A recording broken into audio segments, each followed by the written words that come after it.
All right, as we go back to the routine, there was an award show this week. That's the routine. That thing's been going on forever. How many people watch the Emmys? Yeah, me either. I think that's like a thing that's kind of gone away.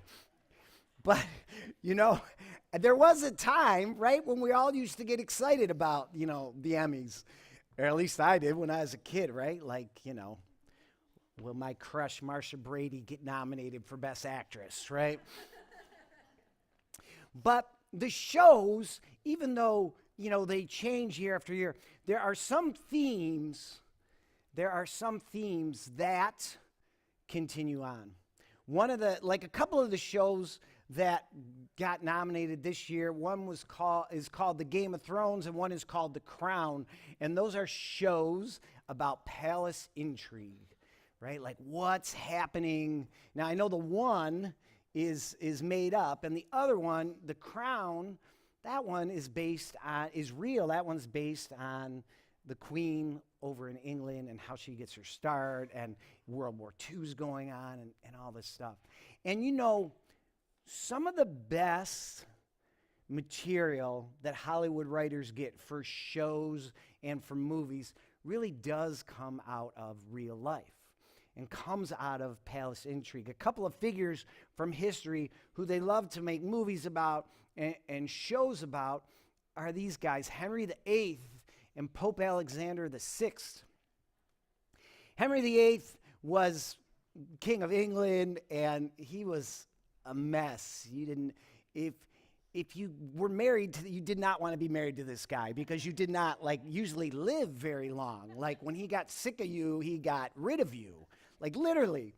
And so the other piece of that though is with King Henry is he's not only the king of England, but he sees himself as the head of the church. Like it's the combined. He's the head of the church in England, so it's like a combined role. And then there was a time in our history where we had popes who were the same way. Probably the worst one is a guy by the name of Pope Alexander VI. And this guy had kids. He had illegitimate kids. He bribed people. And look, even though he's the pope, he's got armies at his disposal. He's got military power at his disposal. He's having people executed. I mean, he's just bad all the way around. And Hollywood loves that because you got a lot of plot lines, okay? And one Britannica kind of sums up Pope Alexander like this. Alexander VI holds a high place on the list of the so-called bad popes. In other words, he's like the top. So there were some bad popes. 2,000 years of church history, you're going to have some bad ones, right? This guy, top of the list of the rotten ones. So today we want to look at some palace intrigue. We want to go to the book of Daniel. And in the book of Daniel, you get some serious palace going on. And so let me just set it up for you really quickly. Daniel comes to us from the Old Testament of the Scriptures. The Old Testament, those are all the books that lead up to... Thank you. He's always having fun back there. Henry VIII, I am. The joke in that song is I got married to the woman next door. She's been married how many times? 7 times before, and everyone was a Henry. Right, thank you. Yeah. Thanks, Mike. Mike and always having fun. All right, but the book of Daniel was a little different than that song. Daniel lives, so he's from the Old Testament, right? This is all the books leading up to Jesus. And in these books leading up to Jesus, we're following the nation of Israel. And the nation of Israel they're just on this roller coaster ride. And when we get to Daniel, the nation of Israel is probably at its weakest point because they've been overrun, they've been taken over, and a lot of the leaders and the prominent people back in those days, you didn't just defeat a country, you defeated the country, and you took all their leaders out of the country and you brought them back to your country. So here's Daniel. He's far from home, and he is starting to get prominence in the king's court of the country that he's now in. And he's working hard for this king, and the king kind of likes him. Here's where the palace intrigue comes in. What happens when the king likes you? Everybody else who works for the king doesn't. So they come up with a game plan. What is this? Who is this Daniel? What does he do? Well, he's always praying. He's one of those prayer guys. Prays every day. And he praises some God, right, that these Jewish people believe in. But he doesn't pray to the king. So let's do this.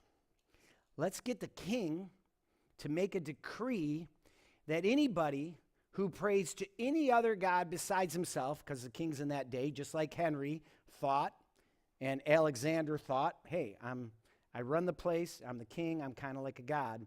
The kings in that day thought that they were God.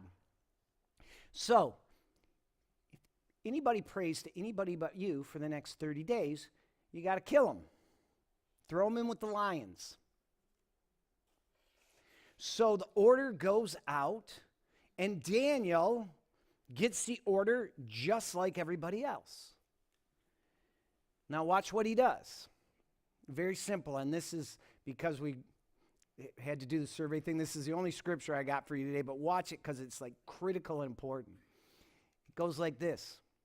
Now when Daniel learned that the decree had been published, the decree that for 30 days you got to give up all your religious ideas and you just got to pray to that one king, he went to his upstairs room where the windows opened toward Jerusalem. 3 times a day he got down on his knees and prayed, giving thanks to his God. Now, this is important. This is huge. Just as he had done before. Just as he had done before. Everything changes in his life, but his rock, the thing that keeps him going, is his time with God, is his connection to God, and his prayer with God. So when things change, he doesn't. He's got his one thing that he always does. He gets on his knees. He faces Jerusalem, which he's been kicked out of, which the temple that his people used to worship at has been destroyed, and he looks, there's no way he can see it. He's thousands of miles away, but he's like, okay, that's where my mind is focused on. My mind is focused on my God and my King. Right? Amen. So, and here's the thing. Just as he had done before, he has a rhythm. He has a way of living his life that keeps him connected. And so we want to use Daniel to talk about this idea of a rule of life. And a rule of life, do not make that complicated, right? It's really simple. It's highlighted in this book, the Emotionally Healthy Spirituality book. So I know there's a gazillion of these floating around this church. If you don't have one, you get there first. You can get it, the last one. And we'll have more next week. But there is a chapter on here about developing a rule of life. And a rule of life is a very, very simple idea. It's this. A rule of life is an intentional, conscious plan to keep God at the center of everything we do. Amen. It doesn't matter what's happening in our lives. We go back to our plan. Didn't matter what was happening in Daniel's life. He went back to his plan. I stayed grounded. I stayed connected by praying 3 times a day on my knees, looking out the window, remembering my roots, remembering where I come from. If you're in AA, you have a rule of life. Whether you know it or not, you have a rule of life. This is why I want to use this as an example. Think about AA for a second. In other words, what do you do consistently? So AA, they got it all lined up, right? You do, when you first join the program, what do they tell you? If you're serious about getting sober, do 90 meetings in 90 days. Get a sponsor. Start doing some step studies. Celebrate anniversaries. It's just a little coin thing. But when you get that one that says 1 year, right? That's a big deal. You feel that, and you experience the power of that and the joy of that. You celebrate anniversaries, you do service work. And You're like Daniel. You just do it no matter what happens. And then as you're walking out, maybe they'll say this, right? If you work it, it works. So when we put together a rule of life for ourselves, what we're doing is we're putting a plan together for ourselves. And we're saying that no matter what happens, this is how I stay connected to God and community. So let's get back to this palace intrigue. How did we get to rule of life as an idea? All right? Jump back in history with me, not to fake history like Game of Thrones, but real history. And we're in the year 313 AD, and a guy by the name of Constantinople, right? Constantine, where we get Constantinople from, that's the town, right? He comes up with this thing called the Edict of Milan. And the Edict of Milan is this. We're going to quit killing Christians. This is kind of a good day for Christians in the empire. Like, we're going to quit killing Christians and feeding them to the lions. We're going to tolerate Christianity in the Roman Empire. Okay? Now, you'd say, okay, that's probably a good day for Christians. In 380, there's another edict that comes out. The Edict of, it's a hard word for me to say because it's got a TH. Jen's going to laugh, but she's already laughing before I say it. Thessalonica, all right? And in that edict, Christianity is not only tolerated, it is the official religion of the Roman Empire. Everybody's a Christian now. And people immediately start leaving the Roman Empire. And who do you think leaves? Christians. And you know why the Christians left the Roman Empire after the edicts that said you're tolerated, you're the official religion? Because their religion got polluted with the government.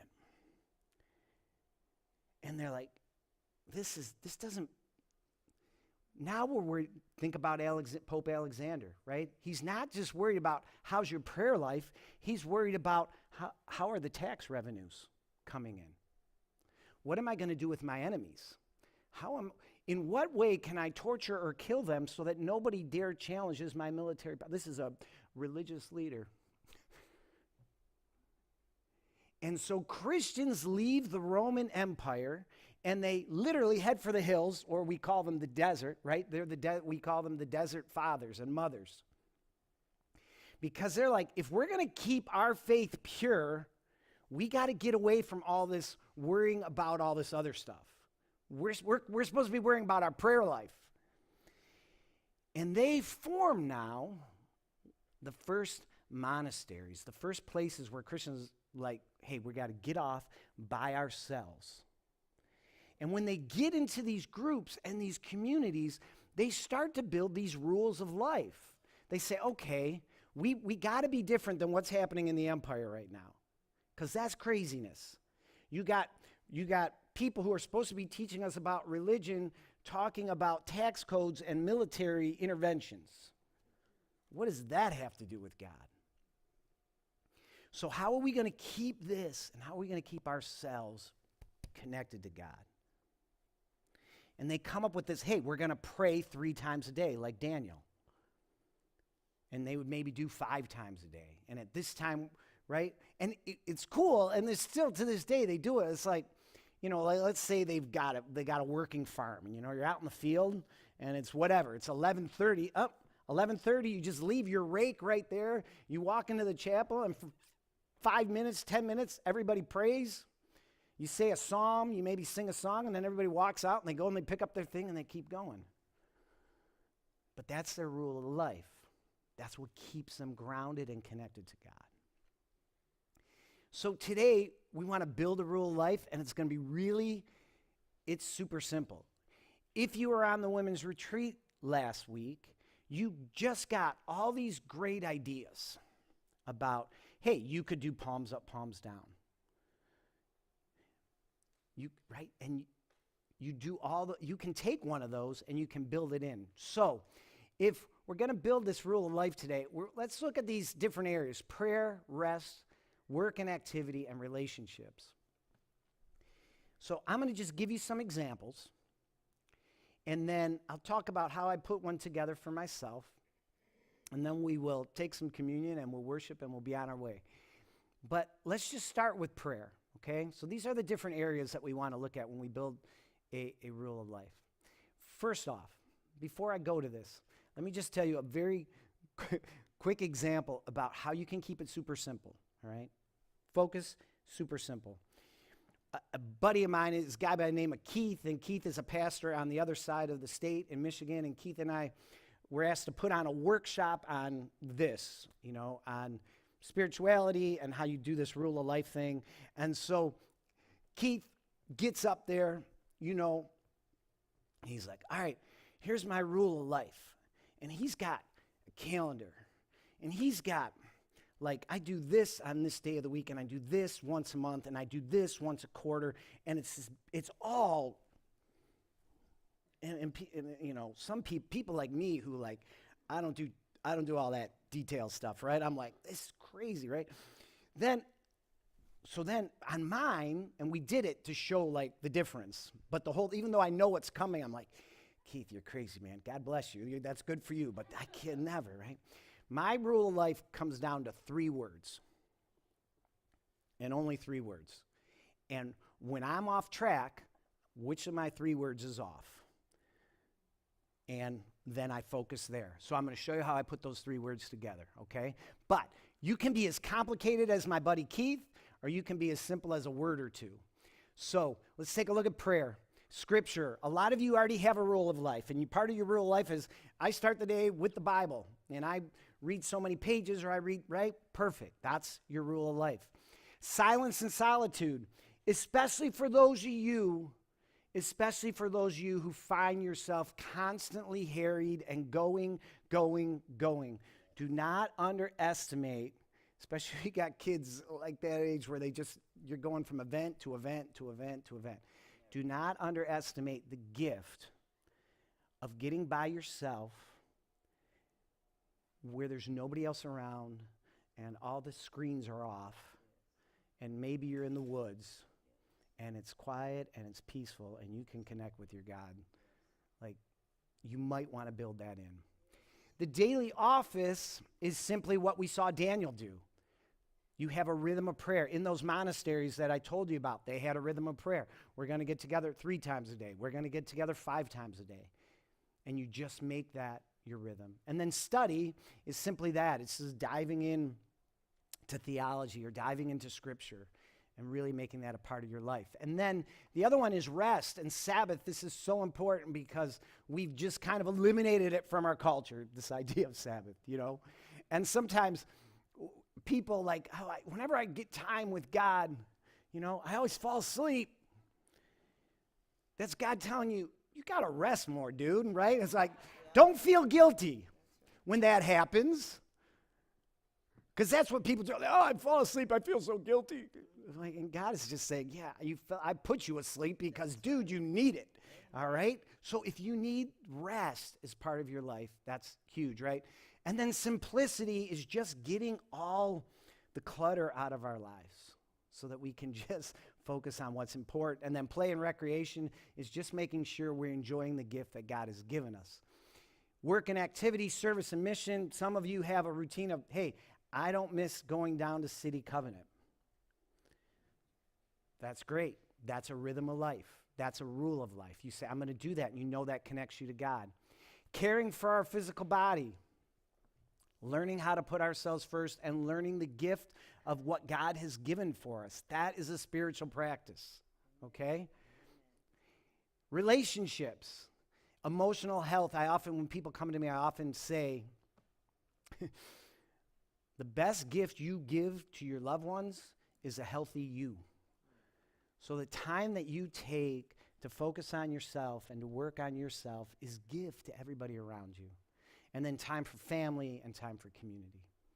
Okay, so let me quickly tell you about my crisis and how it led me to a rule of faith. So the most amazing thing, if you don't know, I used to be a public school teacher. The most amazing thing about public schools is what keeps them running. And what do you think is the most important thing in a public school running properly?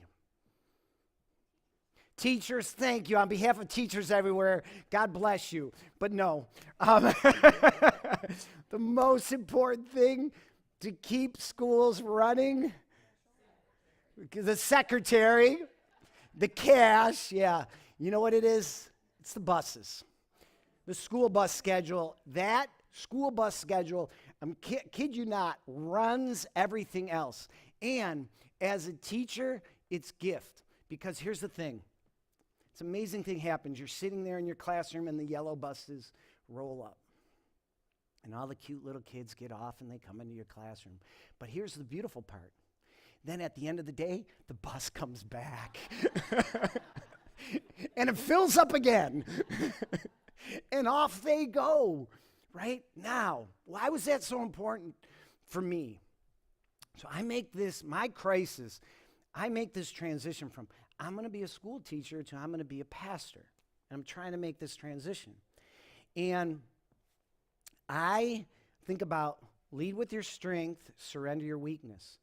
My weakness is, if we go back to last week's, right, is that whole people-pleasing thing, and I'm just going to go, right? That's my weakness.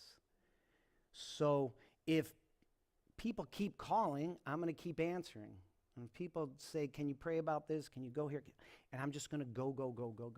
So I found myself like a year after starting being a pastor, I thought there's no way I was going to be able to do this. Now, this is 17 years ago, right? So obviously, hopefully, I figured it out a little bit, okay? So, but a year in, I thought I can't make it another day, let alone 16 more years. Because I could go, when I love my students, I poured my life into my students. They were in my class.